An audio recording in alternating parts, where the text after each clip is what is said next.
Donc, comme je l'ai dit tout à l'heure, vraiment, honnêtement, mais loyalement, vous connaissez Dieu et Dieu vous connaît aussi. Et vous savez l'exprimer, vous l'avez exprimé hier. C'est ce qu'on cherche au départ. Avant qu'un individu ne s'avance vraiment dans la culture de sa spiritualisation, toujours plus de regain de Dieu en lui-même, c'est notre culture, même notre culture éternelle, c'est d'être toujours davantage semblable à Dieu. Ça ne prendra jamais fin une fois que cela a commencé. Du moins chez des personnes intelligentes et raisonnables, car comme quelque part on dit, celui qui cherche Dieu cherche tout. Et quand il a trouvé Dieu, il a tout trouvé. Donc, voyez-vous, c'est une recherche qui vaille vraiment la peine, car qui cherche Dieu cherche tout. Et qui l'a trouvé, a tout trouvé. Il n'y a pas de déception, Dieu ne décevra jamais celui qui le cherche, s'il le cherche intelligemment, simplement et loyalement. Et une fois qu'il a commencé à trouver Dieu, comme disait vraiment Jésus, il n'a qu'à vendre tout ce qu'il a et acheter cette fameuse perle rare, c'est-à-dire la manifestation de Dieu en soi. C'est la fameuse perle rare dont il parlait. Une fois qu'on est vraiment né d'esprit, il faut réinvestir toute sa vie. Je ne dis pas cesser de manger, de boire, on crève, hein, c'est pas ça qu'il voulait dire. Mais il faut réorganiser toute sa vie, reprendre tous ses biens et les regérer en fonction de cette donnée fondamentale et vitale. Ne jetez pas vos argents par la fenêtre, c'est pas ça que ça veut dire. Et ne vendez pas vos maisons. Et ne vends pas ta maison, sinon ils vont te demander explication. Mais on reprend toutes ses forces, tous ses moyens et on réorganise sa vie à partir de ça. Car Dieu, c'est la source de tout, franchement parlant. Maintenant que je sais que vous l'avez trouvé, j'en suis vraiment heureux et je ne cesserai de vous dire, ramassez toutes vos fortunes et achetez cette perle rare. Mettez toutes vos énergies, tous vos moyens à l'épanouissement de cette donnée. Elle existe. Moi, je suis rassuré entre vous et Dieu et vous. Maintenant, je vous dis que je ne cesserai de vous embêter, disant allez-y, allez-y, allez-y. C'est comme ça, hein. Vous aurez même quelquefois l'impression que je ne vous aime plus. Et les Sénégalais m'ont dit ça et là. Mais vous savez, quelquefois les apôtres de Jésus lui résistaient. Ils croyaient, eux, les apôtres, que Jésus ne les aimait plus. Ils s'arrêtaient, quoi. Je leur disais, vous êtes libre, hein. Vous pouvez venir avec moi, vous en allez, me laisser seul. Mais je ne serai pas seul car je serai avec Dieu. Les apôtres, ils avaient l'impression que Jésus se fichait vraiment de leur, se moquait d'eux. Mais c'est comme ça. Mais à la fin, ils se sont bien rendus compte, je crois, que c'était pour leur croissance sans arrêt. Il faut qu'ils atteignent leur grandeur.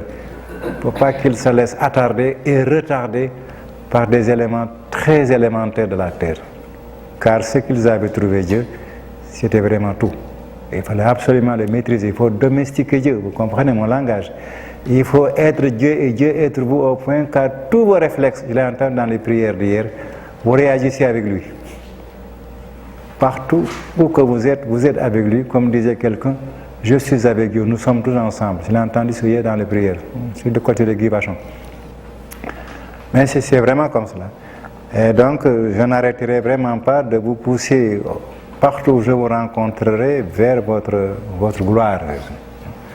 Il n'y a pas de vanité, c'est tout, c'est simple et naturel, quoique c'est si grandiose.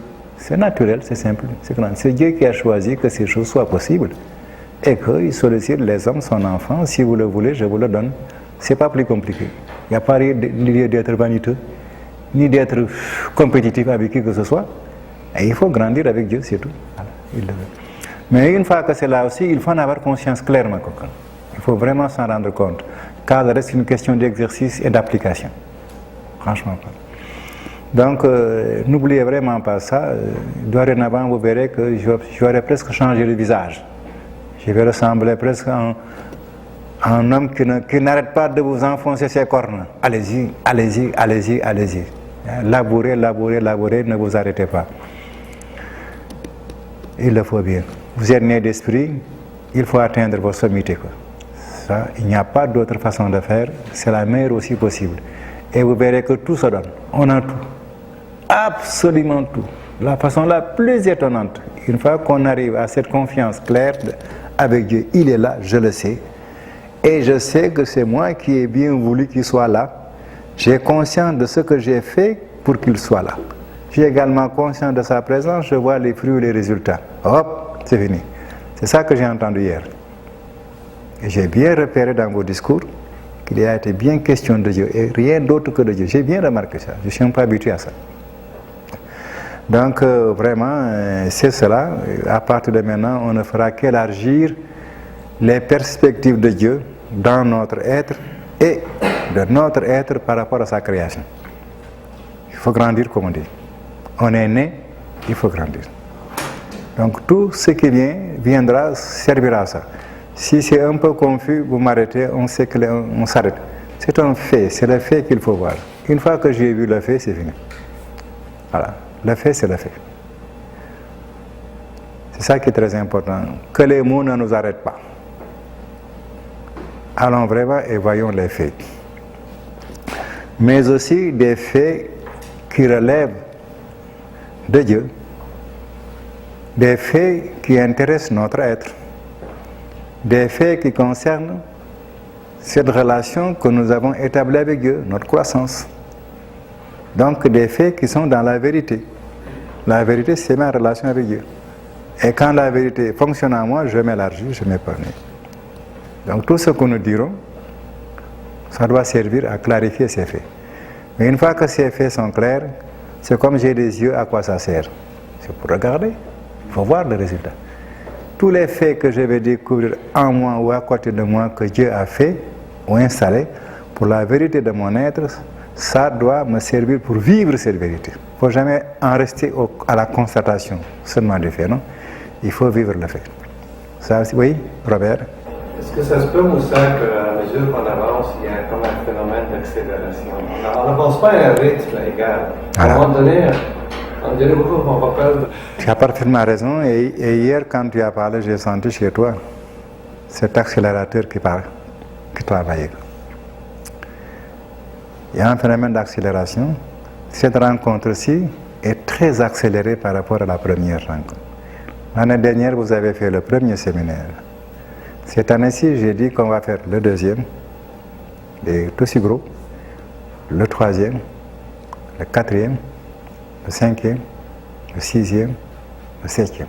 C'est l'accélération, ça? Très massivement. Dans le même temps, on va faire peut-être 100 fois plus que ce que vous avez fait l'année dernière. Penser à la seule vitesse. Voilà. Donc tu vois, ma mère, ça va partir comme ça. Et comme j'ai mesuré hier que j'ai bien vu que Dieu était né en vous, même si vous dites Moussa, ça fait mal, je m'en fous. Vous avez les moyens courants. Parce que j'ai vu que vous avez les jambes. Vous savez, quelquefois les apôtres de Jésus, ils avaient l'intention de traîner les pieds. Lisez attentivement sa vie. Les bousculer pour avancer. Alors, les hommes, quelquefois, ils aiment un peu traîner les pieds alors qu'ils sont capables de. Donc je vous avertis, vous aurez quelquefois l'intention que je m'arrête, je vous dirai c'est pas bon. Comme disait Jésus, on ne s'arrête pas sur un pont, on ne construit pas une maison. On passe. Le monde est comme un pont. Il ne faut pas traîner. Oui, je vous préviens, je suis là à côté, ça va partir. C'est bien ça que tu veux, Robert? Merci, alors c'est parti. C'est un pour tous, tous pour un, Moussa. Oui. Oui, merci bien. Donc, nous comptons sur les femmes pour nous embêter, nous les hommes. Ah là, Irène, je compte sur toi, vraiment. Mais, il faut y veiller. Oui, Lise, elle dit toujours qu'elle est là pour me faire gagner mon ciel. Elle? Lise me dit toujours qu'elle est là pour me faire gagner mon ciel. Merci. Merci. Continue bien. J'aime bien le drapeau. On dit dans le livre du Rancha que les femmes sont le porte-flambeau. Ah, vous le savez. De la moralité et de la spiritualité. Ça me reste bien, elles ont tout pris. Les hommes voient Dieu a tout donné aux femmes. La moralité et la spiritualité. Que reste-t-il? Le corps. Qu'elle fabrique d'ailleurs aussi. Hein? Il faudra qu'on aille au ciel un peu déposer notre pétition. Mon Dieu, qu'est-ce que tu nous donnes alors? Dit, mon fils Moussa, regarde bien. Oui, oui, mon papa, qu'est-ce que tu veux dire? Mais je te donne la femme.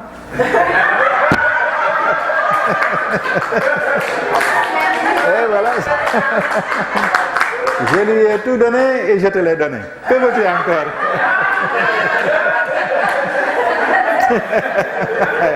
Et voilà Pierre. Hein?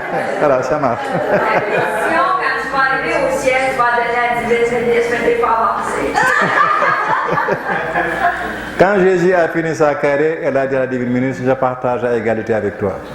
Elle n'a pas bougé de sa place. Et il lui a dit, moi aussi je te remets tout ce que j'ai. Ah oui, c'est très bien. Vous avez fait attention à ça? Occupons-nous des femmes, c'est pour nous. Robert. Ah oui, ok, toi tu me comprends. Donc voilà, poussez-nous, ne vous arrêtez pas, femmes. Et c'est bon, hein. Au Sénégal, j'ai vu comment les femmes stimulent les hommes dans la spiritualité. Elles donnent quelquefois des complexes de timidité aux garçons.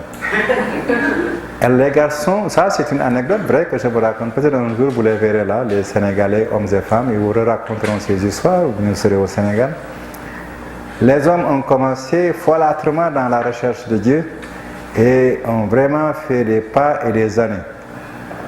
Après presque 20 ans de recherche des garçons, je commençais à rencontrer, non pas des femmes qui aimaient Dieu, mais qui étaient prêtes à la recherche.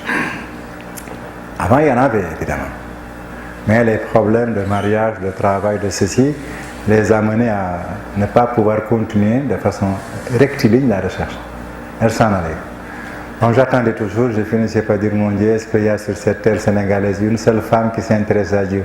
C'est au moment où j'allais me décourager presque de ça, que j'ai commencé à les faire venir.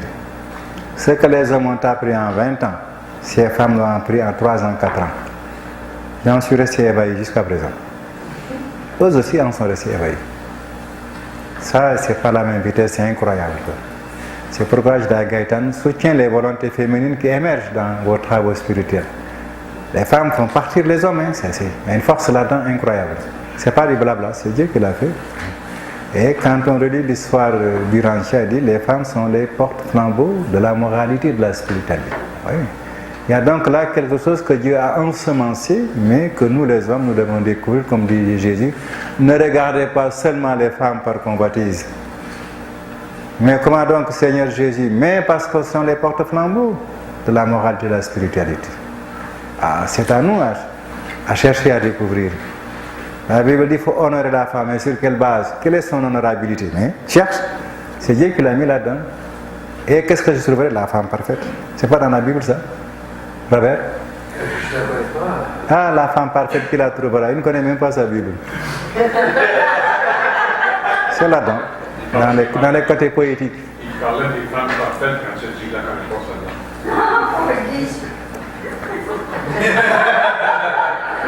Alors donc, vous voyez bien, et nous devons apprendre actuellement, nous en sommes arrivés à un moment de civilisation. Je crois que la coopération homme-femme devient pour nos consciences sociales une réalité très importante. C'est le moment donc de plonger dans cette coopération spirituelle. Les heures sont venues. Allons-y, ça ira très bien. Je ne cesse de répéter que j'ai vu vraiment au Québec, je le dis à des hommes québécois qui me répondent sur ça, des femmes très allumées spirituellement, et c'est à votre honneur et à votre bonheur ici. Les Québécois qui avec qui me disent, oui, c'est vrai, c'est vraiment vrai. À toi, à vous de le gérer. Ça, c'est comme ça. Donc, nous revenons à nos travaux. Il faut dire ces choses, ça fait partie du jeu. Dieu n'a pas créé la femme et l'a tenue loin de l'homme, l'homme loin de la femme. Non. Ensemble, ils feront la terre où elle ne se fera jamais. Même la terre spirituelle ne se fera pas seulement par les hommes sans les femmes. Ni les femmes sans les hommes, c'est exclu. Donc, autant tout de suite entrer dans cette véritable coopération qui est fondée en Dieu, qu'il a voulu. Plutôt que de traîner dans des ruptures sans fin. Quand on se retrouve en Dieu, vraiment la réconciliation, la conciliation des choses devient très facile. Très, très, très, très facile. Il faut aussi qu'on fasse des efforts de part et d'autre. Merci pour ces belles roses qui sont là. Chaque rose est vraiment presque comme une flamme du ciel. Merci pour l'écureuil qui est passé par là. Merci beaucoup. Donc, nous le disions, tous nos travaux vont consister à clarifier de plus en plus les faits de notre être donné par Dieu, ou les faits du cadre de notre vie dans lequel nous sommes placés, pour toujours rayonner davantage la réalité divine, sa vérité. Vraiment, la coopération de l'homme et de Dieu, c'est pour que Dieu se manifeste. Il est bon quand même d'avoir des idées claires sur ce que je dois faire. Si mes idées ne sont pas claires, vraiment mes projets ne seront pas clairs. Et je n'organiserai pas bien les moyens pour le faire. Nous sommes des hommes qui vivons dans le monde moderne qui est conçu au nom de l'organisation de cette manière. Il faut vraiment que j'ai des idées claires sur ce que je veux faire pour mieux élaborer les moyens aussi adéquats pour le faire, y compris la méthode. Et ça me permettra de mieux apprécier les résultats. Et ces résultats me serviront toujours pour repartir. Nous sommes des hommes modernes, des hommes qui sont entrés dans une vie organisée, qui organise une société. Or, c'est cela. On ne peut pas échapper actuellement à notre destin social. Nous ne sommes plus dans le monde jadis dit monde rural, où vraiment l'homme ne connaissait que la terre et son appareil terrestre pour ceci. Nous sommes dans un monde organisé. Il faut de l'intelligence, il faut du savoir, il faut du savoir-faire, il faut aussi faire. Voilà. Donc, voyez-vous, nous en sommes là. Et par conséquent, nous devons faire attention. C'est ce que Dieu attendait. Dieu, il est organisé vraiment d'intelligence, d'esprit, d'énergie et d'action. Il ne dort pas. Ce que nous nous invitons à faire, c'est dans notre nature. Et ça a été toujours une chose que notre Créateur nous a préparée. Aujourd'hui et tout à l'heure, après avoir regardé hier le fait très simple que les hommes, partant des enfants, constatent la matière et s'ils l'étudient, ils en dégagent une théorie, donc ils connaissent la matière.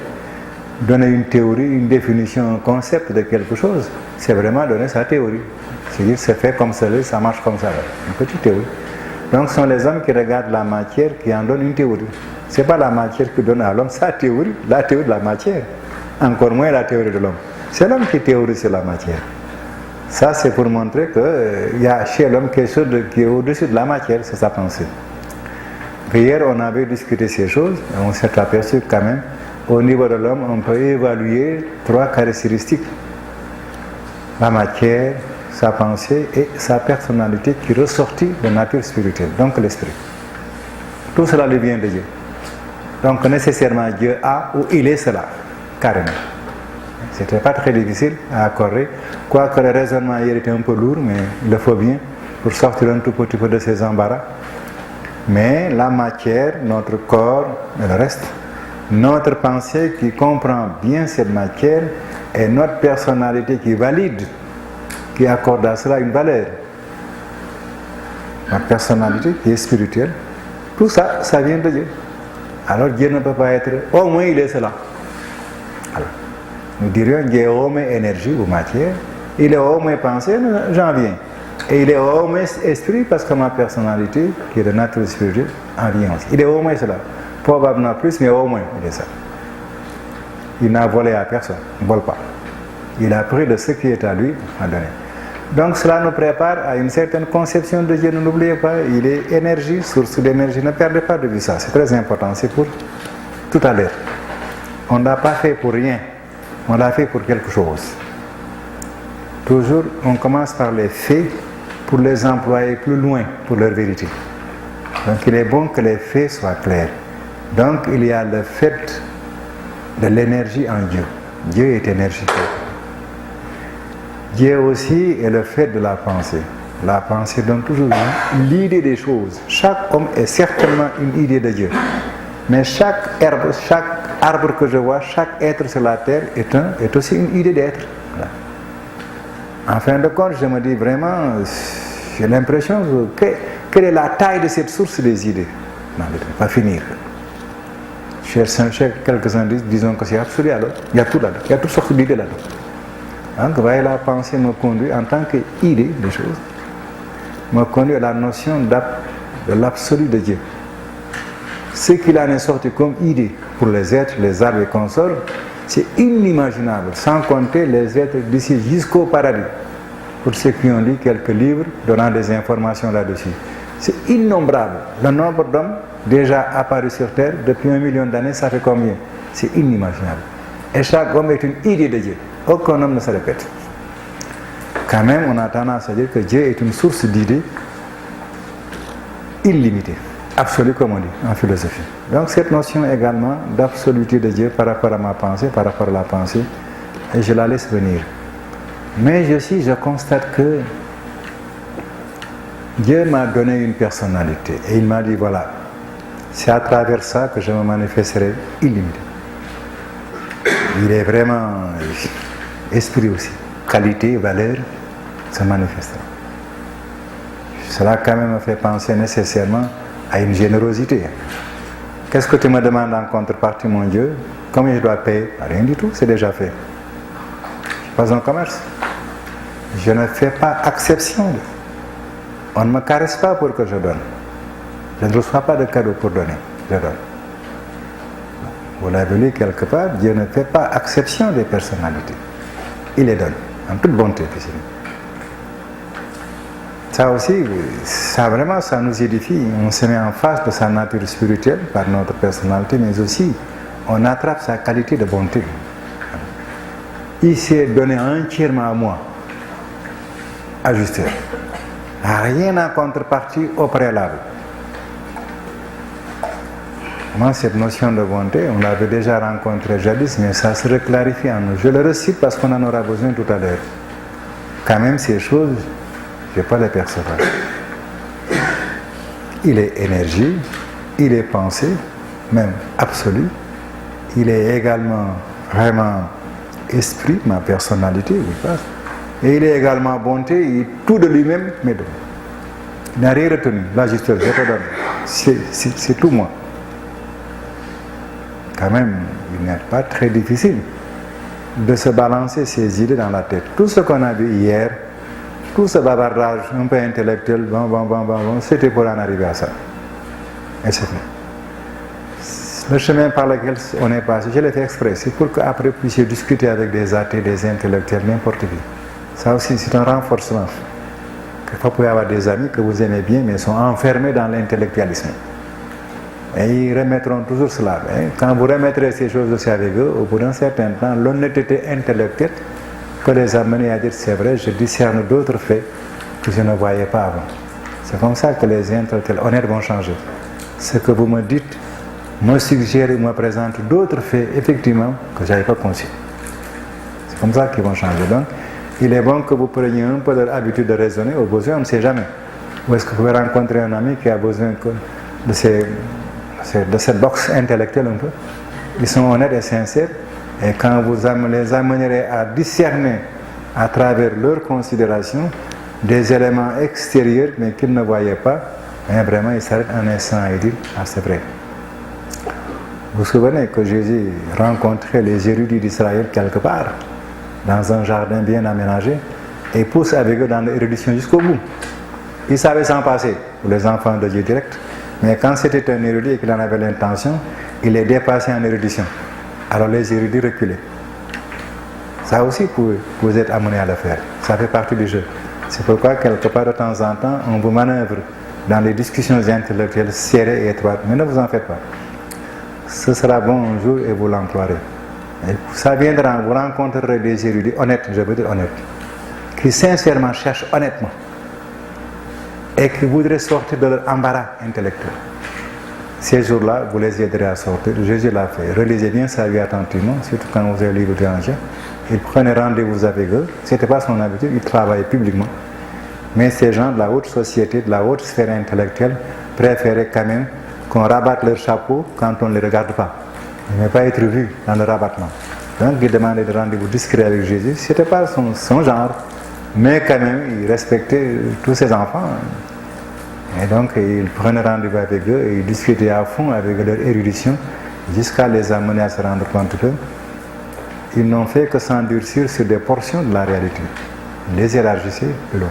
Ça aussi, vous aurez à le faire. C'est pourquoi hier, je vous ai fait cette gymnastique intellectuelle, un peu dure, mais ça ne fait rien. Quand vous y reviendrez tout à l'heure, après ce qu'on a dit, vous verrez que c'est aussi facile que n'importe quoi, mais très utile plus loin. Ça fait partie aussi du jeu. Il y a des intellectuels que vous aiderez à sortir. Je ne dis pas tous, mais certains, certainement, auront besoin de vous. Un jour, au Sénégal, j'ai reçu un homme qui était venu participer à nos groupes de discussion.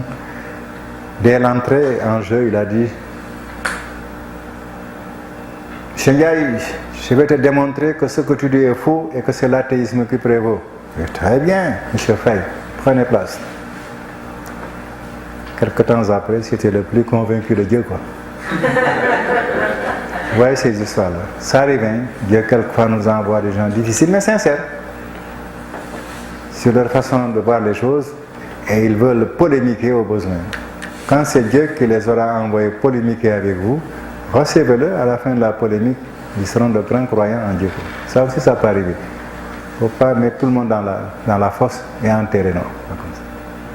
C'est pourquoi hier j'ai fait un tout petit peu je l'ai fait exprès, c'est un peu sévère au début, mais quand vous y reviendrez, c'est très simple.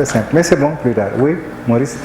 Alors, j'ai un petit truc pour enterrer les discussions intellectuelles lorsque ça devient trop cérébral. Ouais. C'est de procéder par questionnement à la place de répondre aux questions. Ouais. Ça force l'autre à s'expliquer lui-même, à répondre à ses propres questions. Ouais. Donc, comme si on ne s'embarque pas dans un combat, peu à peu dans un... Tu as raison. Tu as parfaitement raison. Et hier, c'est ce qui est arrivé à Eric. Eric a posé une question, voyez-vous. Ah oui. Et je lui ai dit, qu'est-ce que tu en penses? Il s'est répondu lui-même. Ce que tu as dit aujourd'hui, c'est vrai. Et pour cause, hier, ça a été une application. Tu as parfaitement raison. Je pense que dans les partages plus larges, tu pourras donner des cas précis pour mieux édifier tes frères à l'utiliser. Les exemples sont très bien. Mais hier, c'était son cas. Mais tu as raison, je le pratique moi aussi. Et souvent, les intellectuels, en nous reposant des questions comme ça sur leurs propres questions, ça leur permet eux-mêmes d'éclaircir leur questionnement. Oui, c'est vrai. Et le plus souvent, dans leurs questions, ils ont déjà la réponse. Mais ils sont habitués à l'université, vous savez, bam, bam, bam, bam. C'est la formation universitaire qui le fait. Les idées en face des idées, les idées contre les idées. Ils veulent en faire un match. Voilà, je sais. Si jamais vous allez un jour en France, vous verrez combien ceci est courant. Je vous préviens, Canadiens, vous en aurez ras-le-bol si vous n'êtes pas patient. Ils sont cela, c'est pas croyable. J'ai fait leur formation l'année dernière, je l'ai repris cette année-ci. Mais il a fallu faire face à ce cliquetis intellectuel du français. Il est comme ça. Donc vous aurez à faire face à cela peut-être quelque part. Et comme il dit, Maurice, il faudra peut-être jouer le jeu du questionnement. Et comme tu expliques, ce re-questionnement les amène eux-mêmes à reclarifier leurs questions. Et seulement ils découvrent que ou bien ils ont la réponse ou bien qu'elle est à côté. Et ça réduit, bon, évidemment, la tension intellectuelle de la polémique. On fait tout ce qu'on peut pour sauver son frère et le sortir de matin. Alors, tout ce qui peut donner des résultats convenables, il faut l'essayer. Merci. Il faut s'armer de tout.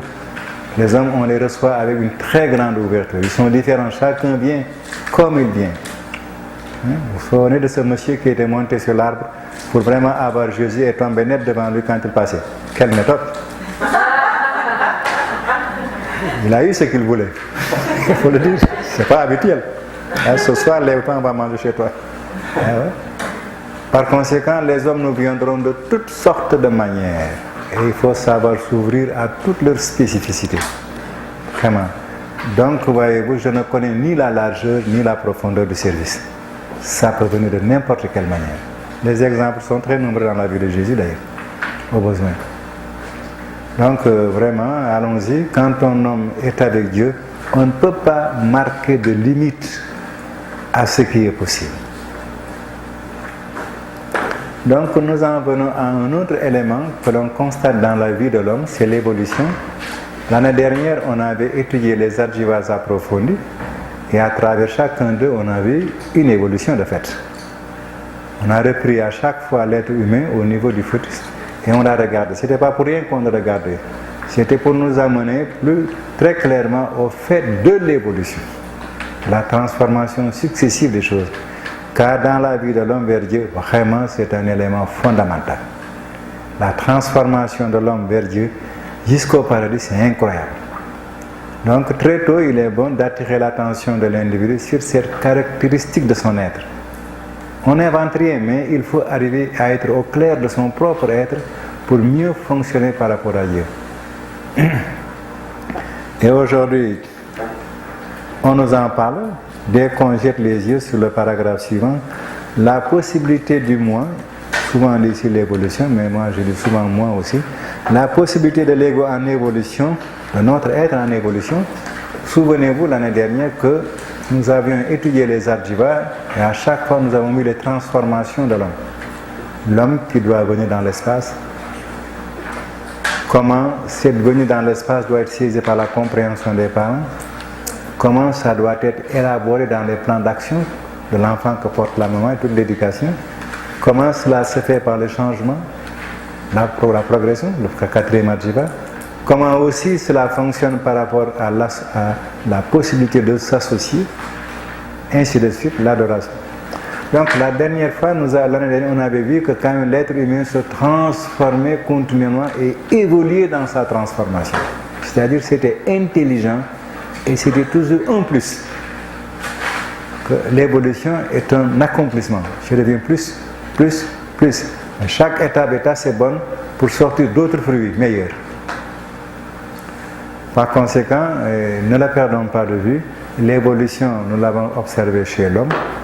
Il est vrai que les hommes de science en ont parlé à leur manière, si cette culture vous intéresse à travers Darwin ou Lamarck ou autre chose.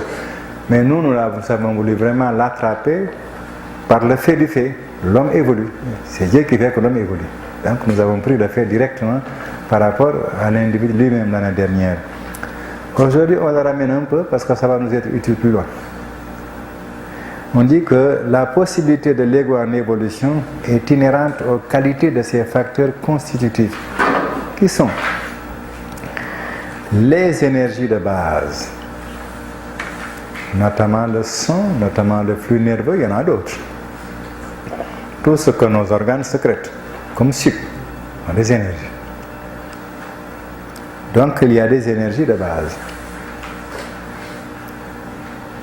Ces énergies sont importantes dans l'alimentation, bien sûr, de nos cellules, dans l'activité de nos cellules. Il faut nourrir les cellules et en même temps il faut les activer pour les amener à ressortir ce qu'elles contiennent, donc produire l'évolution. S'il n'y avait pas ces énergies, bon. Donc, nous avons des énergies de base. Ce n'est pas tout. On a aussi des tissus essentiels. Il est quand même étonnant de constater que les tissus de mes yeux, de mes oreilles, de mes mains, de ma bouche sont très différents du point de vue de leur tissage tel que je les ai élaborés. Certes, tout est fait d'atomes avec noyaux électrons, mais les tissus ne sont pas les mêmes. Mais les tissus de mes yeux qui voient n'entendent pas. Les tissus de mes oreilles qui entendent ne voient pas. Voyez bien le jeu. Et les tissus de mon nez, ce n'est pas comme la bouche. Faisons bien attention, tous les organes que nous possédons ont des tissus spécifiques à leur fonctionnement, à leur production. Il faut quand même le faire, hein? Jusqu'aux pieds, jusqu'aux mains, n'importe où. Des tissus de la reproduction. Voyez combien ces choses-là sont extraordinairement variées et spécifiques à des fonctions. On se dit quand même celui qui a inventé l'homme n'est vraiment pas un ignorant en biologie. On va le dire. C'est impossible de le dire. Voilà. Donc c'est bon qu'on y revienne de temps en temps et qu'on regarde les choses. D'où notre corps est fait de localisation de tissus spécifiques à des fonctions spécifiques. On appelle les organes. Donc, voyez-vous, c'est très intéressant dans la constitution de l'homme de faire attention aux tissus essentiels. Il y a le super-contrôle chimique fondamental. Et j'ai lu dans les Urantia une donnée statistique, je crois que la science est loin d'y arriver. 15 millions de réactions chimiques à la seconde. 15 millions. Ça, j'en reviens pas. 15 millions à la seconde, ça fait 15 millions. C'est inimaginable. Nos appareils n'y sont pas encore arrivés. Alors, et tout cela, c'est nécessaire parce que tous ces organes qui fonctionnent et leur tissu, ça produit chacun des éléments nouveaux. Alors, si tout n'est pas synthétisé, 15 millions de réactions chimiques à la seconde, c'est pas croyable. Donc, il faut quelque part un super contrôle chimique, vraiment qui synthétise tout ça. Ça, on nous en parle aussi. Notre petit cerveau est là, il ne faut pas s'en moquer. C'est important là. Nous avons un centre vraiment de contrôle chimique de tout ce qui se passe en nous. C'est inimaginable. Hein? Si nous avions à organiser chaque réaction chimique, comment nous vivrions? Voilà. 15 millions à la seconde. Si l'homme devait vraiment surveiller tout ça, que ferait-il en fait? Il ne ferait rien du tout. Donc, voyez-vous, notre corps, c'est beaucoup plus important qu'on ne le pense. Quand tu parles, c'est encore plus. Plus. Et encore plus quand tu parles. Encore plus. Il paraît que la parole est l'activité humaine qui dégage le plus d'énergie. Dès que je commence à parler, je transpire, j'ai très chaud. Mais c'est comme ça, depuis toujours. Ça, je l'ai étudié parce que j'ai un enseignant. J'ai voulu comprendre comment ça fonctionne. Il paraît que c'est l'activité qui dépense le plus de calories dans notre vie, selon les calculs de certains chercheurs. Donc nous continuons, et le super-contrôle chimique, comme on disait, c'est nécessaire que notre corps ait une coordination chimique de toutes ces réactions. Sinon, vraiment, je ne sais pas ce que nous serions.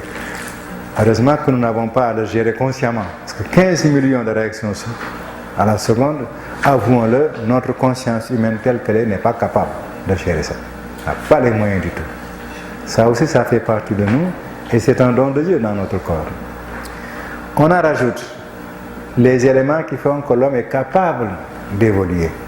Évidemment, tous ces réseaux d'énergie et de cellules produisent les énergies qui sont adéquates à chaque situation de transformation.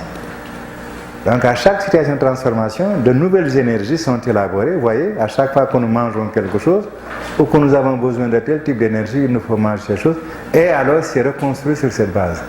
Donc le fait que nous ayons des capacités de renouveler les énergies de notre corps par rapport à nos besoins, c'est nécessaire pour les transformations.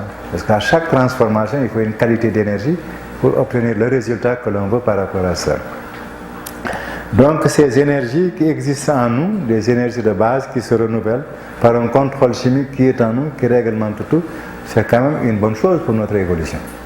Nous avons toujours besoin d'énergie nouvelle. Et ensuite, qu'est-ce qui s'ajoute à ça? Ce sont ce qu'on appelle les idées suprêmes. Des idées suprêmes, dès que l'individu humain dit tiens, Dieu est en moi, il m'a fait pour le connaître et pour être lui. Ça y est, il s'en va de lui vers quelque chose de plus élevé. Donc la notion de suprématie, d'élévation à quelque chose de plus grand, c'est vraiment en nous, par définition. La tendance à l'adoration, à la prière et tout ce qu'on veut, c'est ça. C'est toujours une attitude de transformation et d'élévation des choses. Quand j'adore, quand je prie, quand je suis dans le service, je fais des choses encore plus importantes que celles que j'avais déjà faites. Donc les idées suprêmes sont en moi. Et il en sort aussi des buts suprêmes. Je veux atteindre la perfection divine, l'immortalité. Et il y a autre chose, ces choses sont en moi, c'est l'adoration et la prière. Et il y a en moi quelque chose qui satisfait cela, qui me donne le résultat de l'adoration, qui me donne le résultat de la prière. Donc les idées suprêmes, les buts suprêmes, il y a quelque chose en moi qui satisfait cela. C'est le divin esprit d'effusion du paradis, notre ajusteur comme on dit. Donc voyez-vous, Dieu est en moi-même, il alimente les idées, les buts suprêmes, il les satisfait, et en même temps, il est aussi la source véritablement des énergies de mon être. Les énergies, ma pensée et la spiritualité. À nouveau, cela nous réapparaît ici. C'est parce que l'homme est ainsi fait qu'il est capable d'évolution. Je ne me suis pas fait ainsi, Dieu m'a ainsi fait. C'est ça qui est très important. Des énergies de base, des tissus pour les organes, etc. Vraiment. Un super contrôle chimique de mon corps où tout est en équilibre, je n'y pense même pas.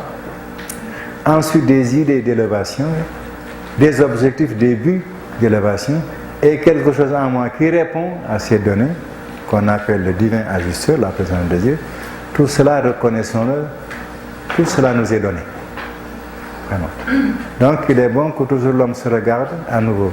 Il peut évoluer parce que Dieu lui a donné tout ce qu'il faut pour qu'il puisse évoluer.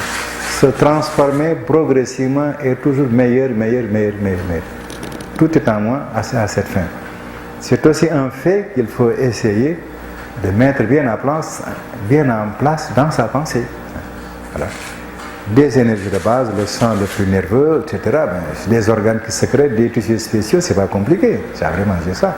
Et vraiment un système de cervelet qui organise par contrôle chimique l'équilibre de toutes ces énergies en moi-même, je n'y pense même pas. Et tout cela se fait, quand même, ce sont des dons tangibles, c'est pas difficile à retenir. Je suis cela. Et en plus de cela, maintenant, il naît en moi des tendances à être plus, des idées et des volontés d'accéder à la réalisation des buts suprêmes. Je veux devenir semblable à Dieu, aussi loin et aussi élevé. Et en moi, est-ce qu'il y a quelque chose pour me satisfaire? Oui, Dieu est là. Hein? Tout ça, c'est en moi. Donc, on est toujours dans la conscience de soi, mais on élargit tout simplement les perspectives, on approfondit au plus.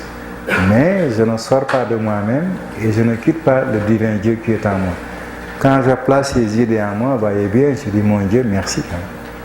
Ça me met en face de Dieu. C'est à dire que je discute, même si je n'en suis pas très conscient, en définitive, mais Moussa. Et alors, tout cela de qui? Ah oui, c'est de Dieu quand même. Je ne peux pas éviter de penser à Dieu. Et je me rends compte qu'il ne sait jamais de penser à moi aussi. Voilà des choses simples que l'on clarifie tout de suite. Voilà. Et il pense à moi pour que je sois comme lui. C'est très simple, mais quand les idées sont claires, moi, les attitudes de réaction des individus sont tout aussi claires. Le choix que j'ai fait, maintenant, il faut que je m'intéresse à Dieu. Tout ça, c'est donné à moi pour que... Donc, voyez-vous, comme disait l'autre, c'est pas difficile. Mais il faut regarder Dieu comme un enfant. Qu'est-ce qu'il m'a donné? Ça. C'est comme ça, c'est très simple. C'est très simple. Hein? Donc, la notion d'évolution, on la retient. Je peux évoluer parce qu'il y a en moi les moyens d'évoluer. Mes énergies se transforment, mes idées se transforment, mes objectifs se transforment et il y a en moi un réalisateur de tout ça qui est Dieu. Donc, si Dieu me dit homme, sois aussi parfait, deviens aussi parfait que je le suis, je regarde une seconde de fois, la première fois je bougonne. Mais qu'est-ce que tu racontes? Mon père, c'est pas possible. Il m'a dit, va au champ. Je dis, mais qu'est-ce que je vais faire au champ? Mais je regarde à nouveau, pourquoi il me dit, va au champ? Je dis, ah oui, je vais aller au champ. Les hommes, c'est sûr, ils protestent d'abord, ils refusent. C'est le côté animal, ils n'aiment pas l'effort. Ils refusent. Ils aiment la passivité. Mais quand ils regardent une seconde fois, c'est-à-dire quand ils réfléchissent, ils se rendent compte que l'action les aura rencontrés. Alors, ils vont y aller. Donc il est bon qu'un homme soit amené à se regarder clairement si véritablement il cherche sincèrement à savoir qu'est-ce qu'il doit faire ou qu'est-ce qu'il doit être. Il est bon qu'il soit instruit pour pouvoir faire des choix vraiment avec beaucoup de lucidité et beaucoup de détermination morale. Je le fais parce que ça vaut pour moi que je le fasse. C'est bien pour moi. Donc pour la notion de l'évolution, puisque nous avions parlé de personnalité et que nous avons vu que c'est un don de Dieu, quelque chose de mystérieux et d'incroyable, par quoi Dieu, qui est en sa nature de déité la chose la plus difficile à définir, qui est infini, qui est absolu, définir la déité c'est une grande entreprise. Cependant, il nous donne une personnalité. Par quoi? Et par rapport à quoi? Nous aurons toujours conscience, nous serons même cette réalité divine. Donc la personnalité, on n'aura jamais assez de nous rendre compte que c'est quelque chose d'extraordinaire. Donc on revient un peu à cette notion que nous avions déjà regardée. On la regarde pour réaffirmer davantage ce qu'on a fait.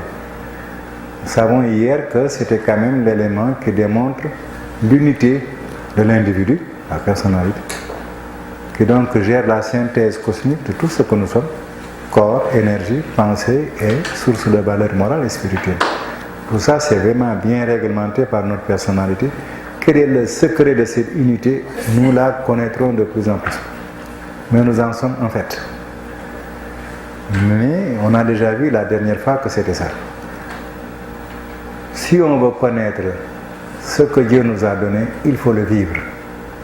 Méfions-nous des connaissances intellectuelles. C'est pour la perception de la réalité, la chose, le fait de la chose.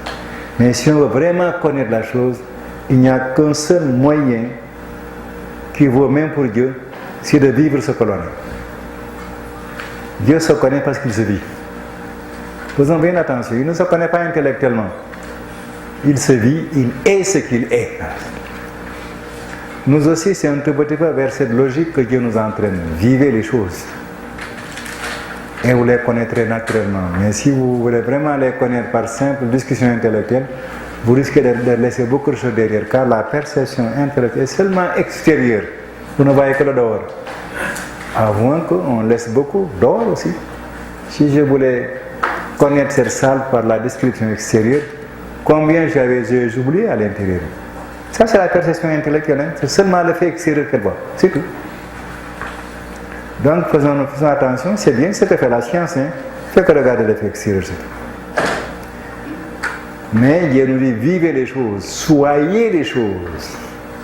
Vraiment, quand je suis la chose, je peux vraiment la connaître. C'est différent de tout simplement observer la chose et de loin. Donc Dieu nous invitera à la vie. Tout ce qu'il nous a donné, si nous voulons savoir la signification de chaque chose, sa nature, il faut que nous vivions la chose. Si nous vivons l'évolution, nous connaîtrons la matière de notre corps et les autres énergies que ça contient. Là, il faut vivre. Si nous vivons notre pensée aussi, nous allons découvrir le mystère, le secret de la pensée. Comment elle transforme l'esprit en concept dans une situation de relation avec l'énergie. Ça, c'est le secret de la pensée. Si je vis l'esprit aussi, je découvre les qualités et les valeurs de l'esprit. Ne l'oublions pas, c'est la vie véritablement qui me donne la conscience claire de toutes ces réalités. C'est à cela que Dieu nous invitera.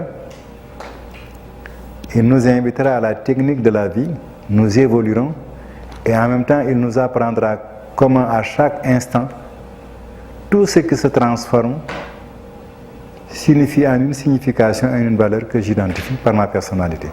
Et cependant je programme la suite.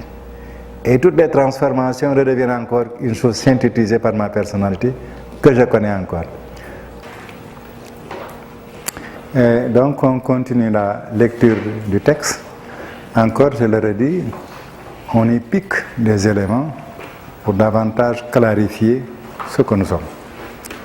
Quand nous aurons clarifié ces choses, il faudra que nous en fassions ce qu'il faut en faire. C'est ça qui est le but recherché. Savoir que j'ai une conscience, savoir que Dieu est là, c'est bien, mais ce n'est pas le but. C'est de mettre les deux ensemble et il jaillit l'âme. Mais ça, c'est un effort personnel. Jamais l'âme ne peut jaillir de simples informations. Mais il faut que je sache très bien qu'est-ce qu'il faut faire pour que l'âme soit. Dieu est en moi, je suis en moi, il faut mettre les deux ensemble et l'âme jaillit. Sinon, voyez-vous, la vie aura été vaine pour nous et aura été aussi un peu vaine pour Dieu. Les objectifs n'auront pas été atteints.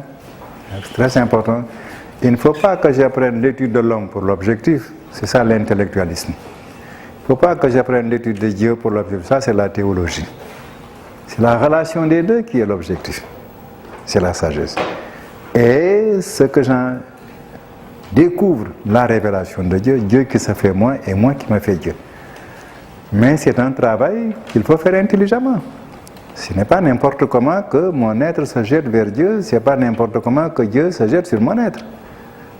Quand bien même il faut que je le veuille, il faut que je le veuille de façon intelligente et convenable, franchement parlant.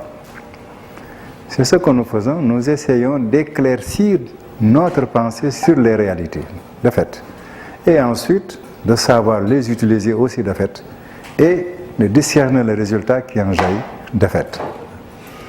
Donc, c'est un travail qui n'est vraiment pas difficile si on peut être attentif. Il faut tout simplement que nous nous reposions quand nous sommes fatigués et que nous reprenions quand on est reposé. C'est tout. Et de continuer jusqu'à ce que les choses deviennent très claires, parfaitement claires. Et ça ira très naturellement. On dit donc que j'évolue, Dieu m'a rendu capable d'évoluer, de me transformer. À quoi ça sert? C'est pas difficile de poser des questions. Quand je suis devant un fait, pourquoi le fait?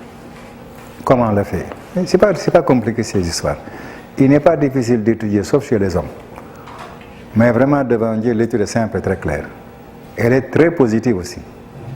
À chaque fait, je dis pourquoi. Je dis comment. C'est tout, c'est pas compliqué.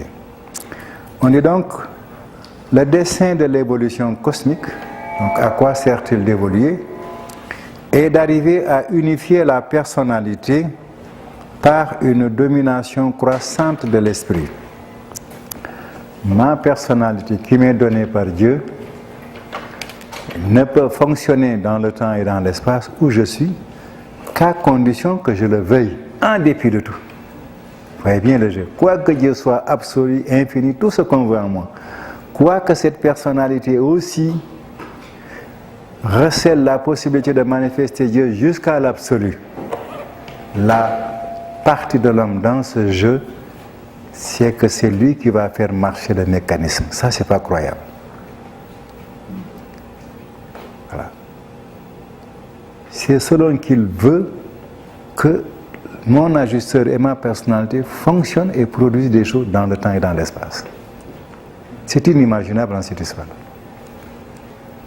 Ah, c'est pourquoi c'est bon que l'individu réfléchisse mais clairement sur les dons de Dieu. L'ajusteur est là, c'est exact. Ma personnalité aussi, venant de Dieu, étant le seul moyen par lequel Dieu se rend réel, conçu et créé par Dieu, ajusté à sa propre nature de déité. Ces deux-là collés entre eux, ici dans le temps et dans l'espace, ne fonctionneront que si je le veux. Ah, il faut le faire. Mais oui. Donc, tout de suite, avant d'aller prendre, homme, attention. Tu vois ce que tu as à gérer. Eh oui, l'esprit qui se manifeste dans la personnalité et sur la situation planétaire de ta vie. C'est certain que c'est l'esprit et la personnalité qui dominent la situation. Mais par ma gestion, le fait de le vouloir, ce fameux libre arbitre de l'homme, c'est simple, mais c'est terrible en fin de compte. Terrible, redoutable même à la limite. Voilà. Voilà. C'est très simple. Hein? Franchement parlant, c'est ce que ce fameux mystère dont parlaient les prophètes et tant d'autres êtres. Si vous avez lu le livre du Rancha vers le premier ou le second fascicule, il y a un conseil divin qui parle. Créé de toute éternité, qui est la source la plus profonde de la connaissance de Dieu, tel qu'il en témoigne. Et il dit que le mystère des mystères, le plus grand mystère de la création, c'est la présence de Dieu en l'homme. C'est un mystère qui le dépasse. Mais il appartient à qui de régler ce mystère? C'est à l'homme de régler ce mystère. Car ce mystère de Dieu se résout dans la pensée humaine. Ça, c'est incroyable. Il faut bien qu'on le dise à l'homme et qu'il se revalorise véritablement tel que Dieu l'a valorisé. Ça, c'est obligatoire. Il faut bien que... Oui. C'est l'éternelle histoire de Dieu se faisant homme et l'homme se faisant Dieu. Oui, mais dans cette situation, on essaie de rééclaircir cette donnée, cette vérité, par rapport à notre effort d'appropriation et de l'expérimenter. Car c'est là. Quand est-ce que l'homme se laissera-t-il toucher par Dieu? Il a entendu 100 000 fois la chose. Mais quand est-ce qu'il va comprendre? Voilà. Et par conséquent, le problème, c'est d'amener l'être humain à la saisie consciente de la chose. et à l'acceptation de son fonctionnement. On a réduit tant de fois la Bible et l'Évangile. C'est là-dedans. Comment de fois les musulmans le rencontrent dans le Coran, ils n'en font pas moins leur fameux mauvaise jihad en laissant de côté l'essentiel. Et cependant, combien de fois ils le récitent par cœur depuis qu'ils sont nés? Oui, le jeu quoi. Donc les hommes, c'est comme ça, ils ont entendu des millions de fois cette vérité, mais quand est-ce qu'ils auront des oreilles pour entendre? C'est ça le problème. Comprendre enfin et s'accrocher à la chose. Et se libérer de tas de choses extravagantes par ailleurs. Donc ça, c'est ce qui est très important, c'est d'accompagner son frère vers la saisie de la chose et l'expérience des choses. Dès qu'il commencera à le faire, c'est fini. Oui, Colette. Mais est-ce que les gens devront prendre des sentiers différents des religions établies pour arriver à saisir cette chose merveilleuse? Et la façon dont on en parle aux hommes dépend beaucoup de l'époque, c'est-à-dire de leur culture. Les hommes évoluent toujours en connaissance. Ils ont des écoles, ils s'enseignent mutuellement. Ils se donnent ce qu'ils ont cru avoir compris à travers ce qu'ils appellent leur génie, leur prophète, leur philosophe. Chaque époque, vraiment, les choses se renouvellent. Donc, du point de vue humain, on peut dire que les approches peuvent changer de société en société, de génération en génération, mais le fait humain est le même. Jamais l'homme n'a changé sur Terre, sur cette terre. Depuis le premier couple que vous connaissez, Andon et Fonta, l'homme a toujours homme. Jamais il n'a changé du point de vue statut. Mais aussi l'ajusteur et l'ajusteur, toujours. Donc le problème des deux était là depuis toujours. De ce point de vue, il n'y a rien de nouveau. Mais la façon de le comprendre varie bien sûr d'époque en époque. Nous n'aurions pu tenir ce langage à Andon et à Fonta, ce n'est pas possible. Et voilà. Donc il ne faudrait pas que nous refusions aux hommes d'avoir des approches différentes. Mais on s'approche toujours de la même chose, de la nature humaine, de la nature divine, de la relation. Quelle que soit l'approche, on s'approche de ça. Donc quand vous partagerez avec d'autres, examinez à leur niveau quelle est la façon la plus simple et la plus claire pour leur en parler. L'autre disait carrément et ouvertement, il faut naître de nouveau. Vous savez que ça n'a pas fait bonheur partout. Ah, ça n'a pas fait bonheur partout en son temps. Jésus n'a pas réussi à faire passer ça à ce fameux Nicodème qui était docteur en théologie, 60 ans. C'est un homme penseur, hein, extraordinaire. Mais, maître, qu'est-ce que vous dites? Est-ce que je dois retourner dans le ventre de ma maman et naître de nouveau? Oui, par conséquent, c'était un penseur, hein, c'était un imbécile, entre parenthèses. Et oui. Vous savez, cette formule n'a pas été bien pigée hein, par beaucoup de gens de son temps, pas beaucoup. Et avant, il s'y prenait autrement, il voulait enseigner directement au peuple sa relation avec Dieu. Mais son langage ne passait pas. Lisez les témoignages dans le livre du Ranchard. On le rejette parce que le langage était trop direct, ce n'était pas approprié à la culture du peuple à qui il parlait. Pour lui, c'était simple. Mais pour le peuple, non. Il a changé, il parle en parabole. Donc chacun se débrouillera. Il faudra trouver un moyen, peut-être, d'amener les hommes de l'époque où l'on parle à saisir ces vérités. C'est la même chose que Moïse a enseigné. Ça n'a jamais changé. Au temps d'Abraham, c'était la même chose. Ça n'a jamais changé sur terre. Mais à chaque fois, il faut trouver le moyen, peut-être, de l'amener clairement à la conscience de l'individu, jusqu'à ce que ça lui fasse quelque chose, qu'il prenne. Une fois qu'il a pris, ça y est. Donc, il faut vraiment que nous soyons adéquats à celui ou à ceux à qui on parle. Parler en se parlant soi-même, ce n'est pas l'objectif.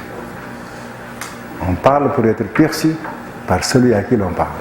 Si vraiment on parle pour simplement s'entendre parler, il vaut mieux se taire. Là, ça ne marche pas. Donc chacun verra comment il abordera le problème par rapport aux gens à qui il s'adresse. Oui. Si on se présente à l'autre comme quelqu'un qui cherche et non comme quelqu'un qui connaît, est-ce que ce serait pas plus... c'est plus humble. Si nous lisons les prophètes, vous verrez, ouais, il ne dit jamais aux gens, je connais, je suis le connaisseur, non. Il les invitait très humblement à marcher correctement ensemble vers les choses. Non, je ne venais jamais dire que je connais, je sais. Non, c'est pas ça. Il a dit, vous êtes, vous devez, vous pouvez. Vous. Voilà. Et poussez vraiment vers leurs objectifs. Donc là aussi, si je m'en vais vers les gens en disant, voyez-vous, Gabriel me parle, j'ai vu l'archange Nangamik. Non, ce sont des histoires, ça. C'est pas comme ça que les hommes comprennent.